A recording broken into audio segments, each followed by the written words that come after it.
I love that they're so industrious. They only have 5 weeks or so to live. When you find one clambering on a rock and you see his little wings are all chewed up and beaten out, you realize that he's flown miles and miles with those wings, and it's now the end of his life. And it just moves me.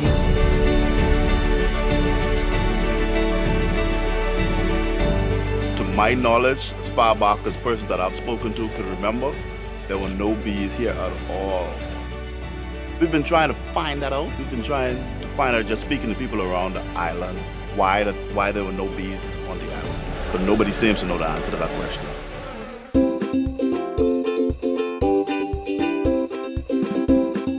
When we realized we didn't have any bees on the island, I called up Ted Dennard. So I got a call from Catherine Booker, who had one time, a long time ago, used to work with Savannah Bee Company. He was just instrumental in making it all happen because he found us the best bees that we could possibly imagine to bring here to this island. Step one was come down here, teach beekeeping, kind of inspire people about the wonder of honeybees. We looked and started hunting around the island to try and find honeybees. Are there bees here? Well, there weren't any honeybees, and so we were faced with a huge challenge. Find bees that are both free of disease and the worst cause of honeybee deaths around the world, the varroa mites. When we were looking for a source of honeybees to bring here to Exuma, we had a couple of concerns. One of them was we did not want to bring varroa mites here. We know that Exuma is free of varroa mites. That's been confirmed recently by the University of Georgia, and we really would like to keep it that way. Roughly a year later, we come back, we put these 12 packages, they look like shoe boxes with like screen wire on the sides. You have about 15,000 worker bees with a queen hanging in there. We put them in an airplane, flew them down here. It was a private plane, and there's a long story there, which was kind of fun. But we finally got a pilot to be willing to do it. We flew them down here, and we shook them into the boxes of these people. There were 5 different stations where we put the bees in the boxes. We gave it our best shot, and it, I don't know, from the surface right now, it just looks like we hit the bullseye.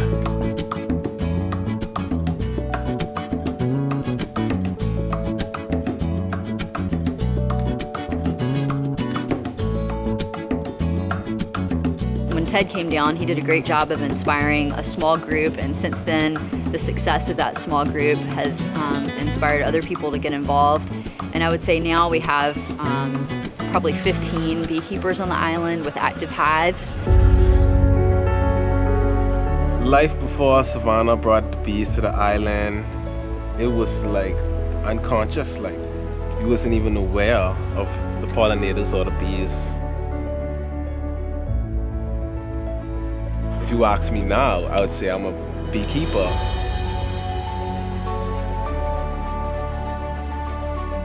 I didn't want to be a beekeeper. They just landed in my lap. Sit back and just watch a hive operate at its maximum capacity. Everybody is organized, well thought out, one manager, and everybody just going about doing their daily chores, cleaning, feeding, whole heap of stuff. That's an amazing part of it. Ted from Savannah Bee Company came down here after hearing about the island of Exuma not having bees. He brought down 12 hives 4 years ago, and he dispersed throughout the island. I was a lucky donor to inherit 4 of those hives. I can't believe it. I hope you're not disappointed, man. Oh, no, I just hope you're not disappointed. Wait, I'm not only not disappointed, but I literally, genuinely want to build my own little shed and shack where I keep the frames organized. You're living my dream. I am? And now I want to get back and live it too. I mean, I'm serious. This is sincere. I mean, I'm now literally inspired. I'm like, man, I'm gonna get some more hives.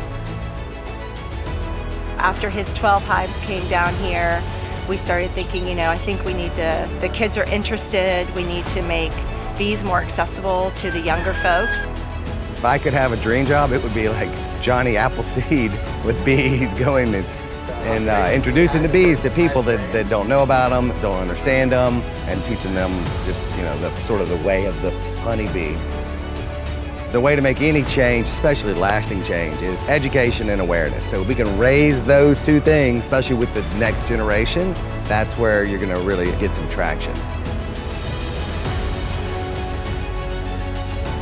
In the morning when I go out for my walk and it's a beautiful day, I stand at the top of my driveway and I watch the bees go out.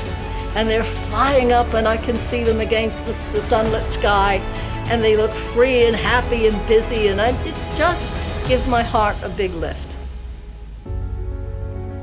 Thank God it worked out so well. I feel lucky to have been a part of this adventure to create change in a group of islands that were barren of honeybees. They're not only surviving, they're thriving.